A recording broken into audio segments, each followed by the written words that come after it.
Musa Samir kan? Musa Samir nyembah sapi. Nabi Musa ngamuk gitu kan? Saking marahnya Nabi Musa, jenggotnya Harun gimana sih? Kasih amanat ini kepadamu. Ya Musa, ya saudaraku, aku sudah larang, tapi aku diancam dibunuh.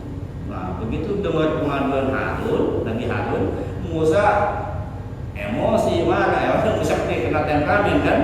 Doa pada ya Rabb, angkat tuh gunung Tursina, diangkat sama Allah tuh gunung Tursina, ditaruh di atas kepalanya orang-orang yang murtad tadi, ditaruh di atas kepala yang murtad tadi. Apa kata Musa? Kalian bertobat, kalau nggak bertobat saya timpani gunung. Bagaimana cara tobatnya? Bunuh diri kalian. Jadi dulu zaman Nabi Musa, syarat tobat itu bunuh diri, Pak. Ajar Nabi Musa itu luar biasa berat. Beruntung kita hidupnya di zaman Nabi Muhammad. Jadi tobatnya Nabi Musa itu dengan cara bunuh diri. Nah, bahkan di zaman Nabi Musa, kalau kita kencing nih, kencing pada air kencing, itu kalau kita kan cukup dibasuh ya. Nabi Musa mah nggak bisa dikerok kulitnya. Baru hilang kan, najis. Terus habis itu diganti. Itu syariat Nabi Musa, maka berat umat Nabi Musa, berat. Nah, ketika itu akhirnya banyak tuh orang-orang yang tobat karena takut ditibain gunung. Ya tobat, pada bunuh diri. Nah, sebagian. Nah, singkat cerita, si pikir udah selesai. Ternyata masih ada lagi yang mereka.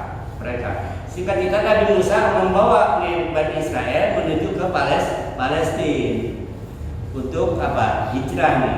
Nah, sampai di gerbang kota Palestina, ternyata di dalam sudah ada penduduk di sana, sudah ada penguasa di situ. Ada suku Kania, ada pasukan besar di situ. Nabi Musa, ayo perang. Kita rebut itu Baitul Maqdis. Apa kata kaum Bani Israel? Hari ini kata Musa, kita perangi itu orang di dalam Baitul Maqdis, kita rebut Baitul Maqdis, hari ini kita akan dikasih kemenangan oleh Allah Subhanahu wa taala. Sudah dijanjikan menang oleh Allah Subhanahu wa taala. Apa kata Bani Israel? Musa, apa lu aja perang sama Harun nih, penonton di sini. Bani Israel enggak mau perang, Pak. Takut. Karena apa? Yahudi dikenal orang yang paling takut mati. Makanya berbagai macam cara dilakukan supaya kita melindungi diri. Kalau bicara mental, kalah bagus sekali. Kalau kita berani mati, mereka takut mati. Maka berbagai macam cara mereka lakukan untuk sampai bikin apa? Iron Dome dan sebagainya. Ada dilakukan. Qul ya ayyuhalladzina hadu in za'amtum annakum awliya'u min dunillah fatamannawul maut. Kalau benar-benar wali Allah, pengikut Allah, fatamannawul maut. Ayo coba minta mati. Saya teman-teman mau itu dulu. Enggak mereka takut mati. Mereka takut mati. Nah, singkat cerita, Nabi Musa kesal lagi, marah lagi. Ini orang yang udah tolongin, gitu kan? Udah kasih makan segala macam, ada kejadian dari musim kita udah bawa-bawa gitu hijrah. Sampai di sini suruh perang agak mau juga. Akhirnya apa kata Allah? Kata ya Rabb, Musa minta pisahkan aku kepada mereka yang sudah berkhianat, yang tidak mau ikut perang. Kita Allah turunkanlah kabur jadi gelap gitu kan.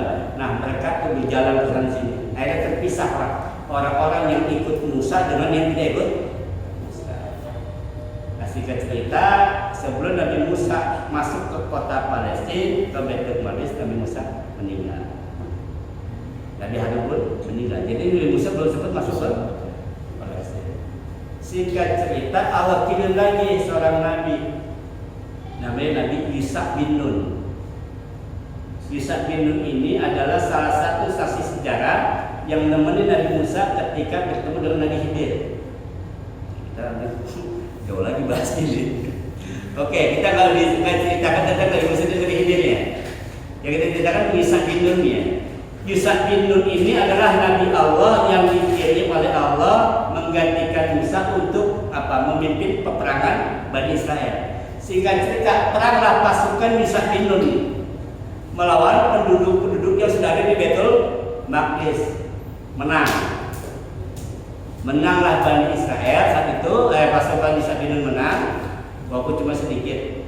Nah, ketika menang, jadilah Misabinun ini penguasa Israel pertama kali.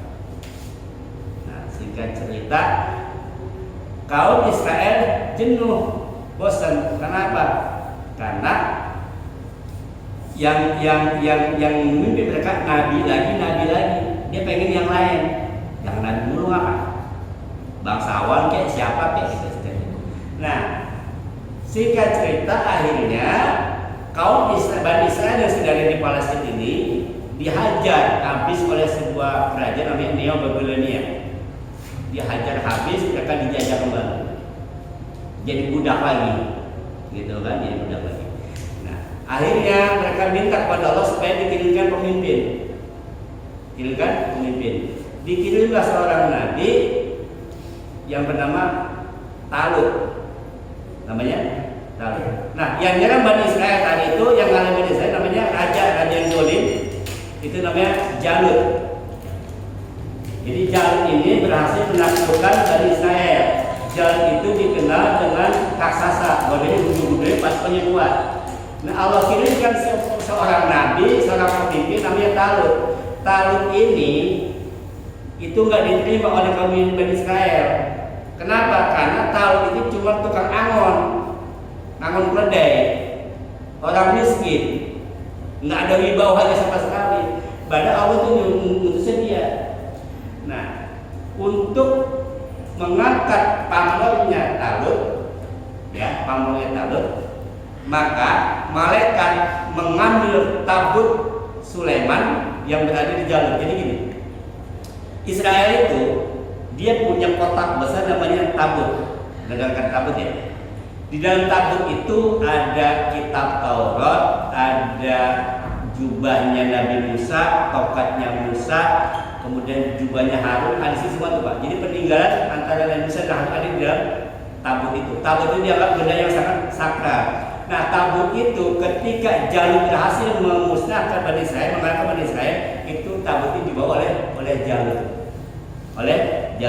Nah, Tolut yang tadi diutus sebagai nabi itu atas bantuan Allah dikirimlah malaikat, diambil itu tabut oleh malaikat.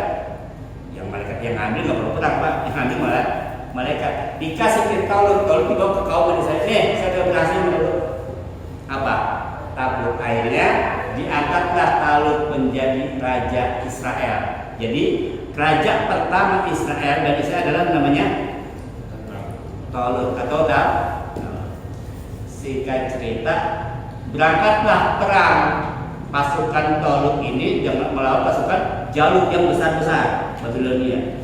Di tengah jalan memang dasar Yahudi takut mati, sebagian belot, tak berani. Dengan sisa pasukan yang ada berhadapan di medan perang. Begitu pasukan Raja Talut ini mulai pasukan Jalut yang besar-besar, sebagian mundur lagi Pak, balik kanan, hanya tinggal segelintir orang. Nah, di situ tuh untuk membakar semangatnya dibikin sayembara. Apa kata Raja Talut? Siapapun yang berhasil membunuh Raja Jalut akan aku nikahkan dengan anakku, jadi mantu. Karena dulu tuh Pak, sistem perang itu kalau raja mati maka dia menang. Kalau raja mati dia kalah. Kayak main catur modelnya. Singkat cerita, majulah seorang pemuda dengan sangat gampangnya pakai ketapel sempat kita udah mati. Siapakah pemuda yang kurus kecil itu? Dialah yang bernama Daud. Jadi Daud itu menantunya Tolut. Daud nikahlah dengan anaknya Tolut. Tolut meninggal, maka Daud naik tahta jadi raja. Jadi Nabi Daud itu Nabi merangkap sebagai raja. Nanti Daud punya anak namanya Sulaiman. Nah, pada masa Nabi Sulaiman inilah puncak kejayaan Bani Israel. Puncak kejayaan Bani Israel. Bahkan Nabi Sulaiman itu menguasai